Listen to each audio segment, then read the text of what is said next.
E nesta semana, o Supremo Tribunal Federal tornou réu o ex-presidente Jair Bolsonaro e mais 7 acusados de tentar um golpe de Estado em 2022. A decisão não significa que eles foram considerados culpados ou inocentes, mas sim que a Corte viu indícios de crimes na denúncia que foi apresentada pela Procuradoria-Geral da República.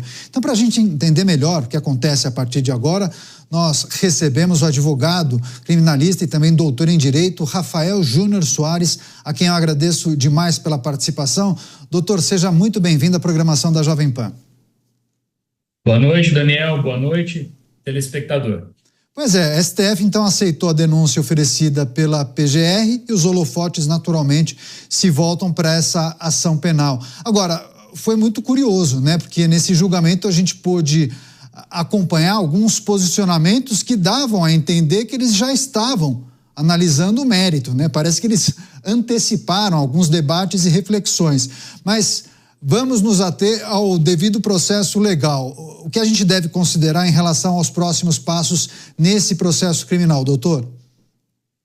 Daniel, o julgamento ele é importante porque ele tem um duplo aspecto. Naturalmente, um aspecto jurídico, que é a preocupação dos advogados, do Ministério Público, do próprio Supremo, mas existe também um aspecto político, que nós estamos falando de uma campanha que já está na iminência, o debate aberto em 2026.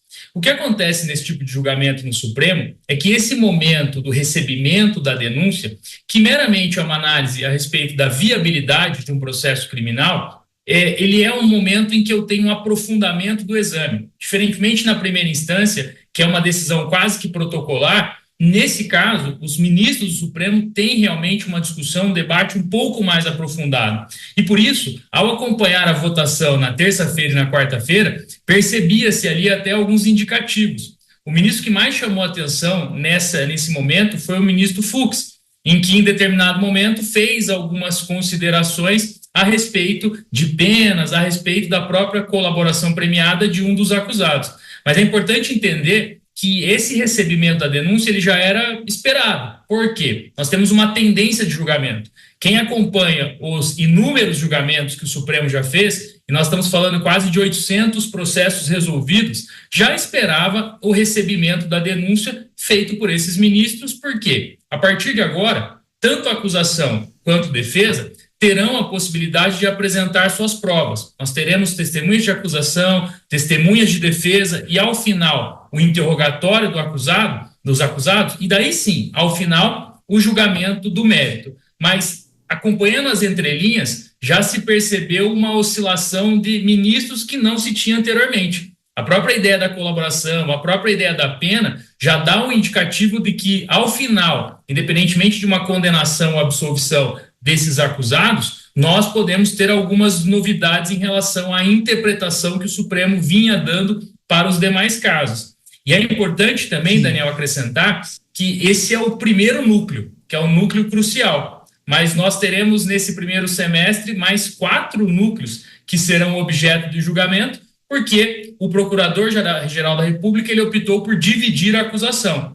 Isso, claro, facilita a tramitação e acelera bastante o processo. Tanto que a expectativa, e é uma expectativa que já se mostra plausível, é que se tenha uma decisão final até o final do ano, até o encerramento do ano. Justamente em cima desse ponto, doutor, ontem o presidente da Corte, ministro Luiz Roberto Barroso, concedeu entrevista aos jornalistas e disse o seguinte, que seria bom julgar esse ano esse caso para evitar o ano eleitoral. E aí 2 coisas aí. Quais são os caminhos possíveis quando a gente olha para o calendário, né? Pensando em um cenário convencional, em um rito convencional sem surpresas e imaginando um outro com muitos obstáculos, né? Pensando, sei lá, um adiamento, um pedido de uma prova pericial por parte das defesas, enfim, algumas possibilidades que poderiam atrasar esse calendário imaginado por alguns juristas. Se acelerarem, podem encerrar nesse ano, mas a depender do que vier a acontecer, poderia justamente ser finalizado no período eleitoral, não? Claro, não há nenhum problema e nós sempre temos que imaginar que hoje o Supremo ele conta com uma estrutura que é uma estrutura quase que inimaginável se nós comparássemos com ações penais do passado. porque eu tenho uma pauta limpa por conta dos processos eletrônicos, o que permite um processo julgado fisicamente ter uma celeridade muito grande. E mais, os ministros, especialmente o ministro relator, ele possui juízes assessores que farão a condução dessas audiências. Pensando nesse protocolo criado pelo Supremo, é plausível sim que nós tenhamos julgamento até o encerramento do ano. No entanto, é claro que as defesas, elas também têm ali N questões para serem arguidas. Eu dou um exemplo. Durante o recebimento da denúncia, as defesas insistiram muito no acesso total às provas.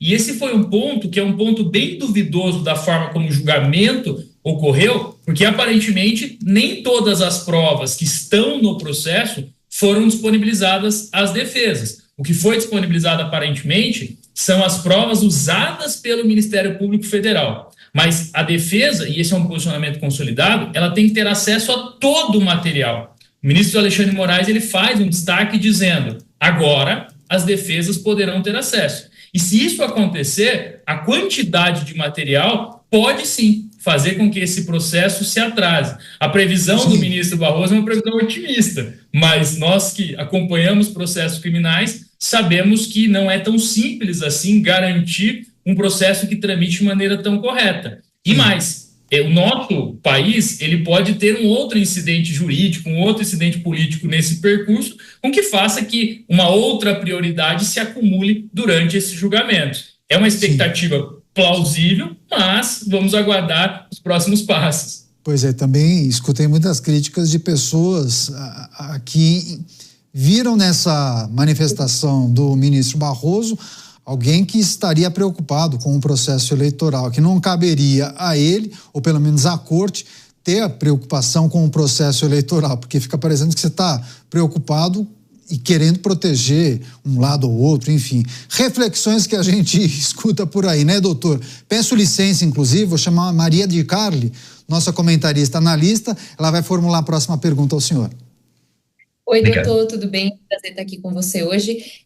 Eu queria, referente ao julgamento, né, para aceitar a denúncia, né, que foi o que ocorreu nessa semana.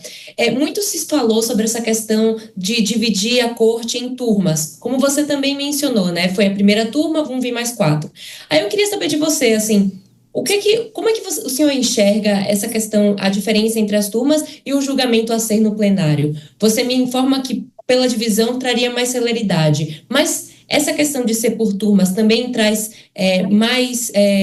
um processo mais politizado, ou seria melhor se fosse no plenário? Como é que o senhor enxerga essa diferenciação no julgamento como um todo? Boa noite, Maria, agradeço a pergunta, é uma ótima pergunta, mas antes de avançar nela, eu até volto num ponto, que é um ponto que o Supremo tem oscilado muito, que é o próprio foro por prerrogativa de função. Esse é um tema que, naturalmente, e aqui eu até faço um destaque, vocês devem ter percebido que as defesas foram muito técnicas nessa argumentação desse julgamento. Nos julgamentos iniciais, havia ali um marco muito político nas falas das defesas. E nesse caso, não. As defesas foram para uma argumentação, para um embate muito técnico. E um dos embates foi justamente essa prerrogativa de função, em que nós não temos mais ninguém com cargo público e, portanto, o julgamento não mais deveria ocorrer no Supremo Tribunal Federal. Essa é uma oscilação terrível que o Supremo tem feito desde a década de 90, em que nós tivemos várias posições que foram oscilando a depender do tempo. É claro que não há muito espaço para se discutir isso nesse momento, porque a decisão que mantém o julgamento no Supremo, ela é finalizada em março, dizendo que, independentemente de estar no cargo, se o crime foi cometido durante o mandato e tem uma vinculação, vai permanecer no Supremo. Essa questão foi resolvida. Mas é claro que chama atenção por conta de processos, que são processos que têm um certo holofote e que serão julgados efetivamente pelo Tribunal Supremo. Além disso, e daí respondendo efetivamente a sua pergunta, essa escolha, se vai para a turma ou se vai para o plenário, ela acabou ficando de uma maneira duvidosa, porque eu não tenho uma regra clara. E eu permito, na verdade, ao próprio relator indicar se há um interesse para o pleno ou se o interesse é meramente da turma. Como nós não temos uma regra clara, nem mesmo no regimento, isso faz com que seja uma decisão do próprio relator. Então, talvez, e daí te digo, pela envergadura desse julgamento, a decisão pudesse ser do Pleno. Mas do ponto de vista jurídico, não existe nenhuma mácula nessa decisão tomada pelo ministro Alexandre de Moraes. Como nós temos um vazio legislativo em relação a esse ponto, é também indefensável esse questionamento que se fez e essa resposta dada pelo ministro Alexandre de Moraes. Advogado Rafael Júnior Soares nos ajudando aqui a compreender um pouco de como será esse processo. A gente vai conversar muito ainda sobre esse julgamento, viu, doutor? Agradeço mais uma vez a gentileza em nos atender. Bom final de sábado e até breve. Obrigado, bom trabalho e boa noite. Até mais.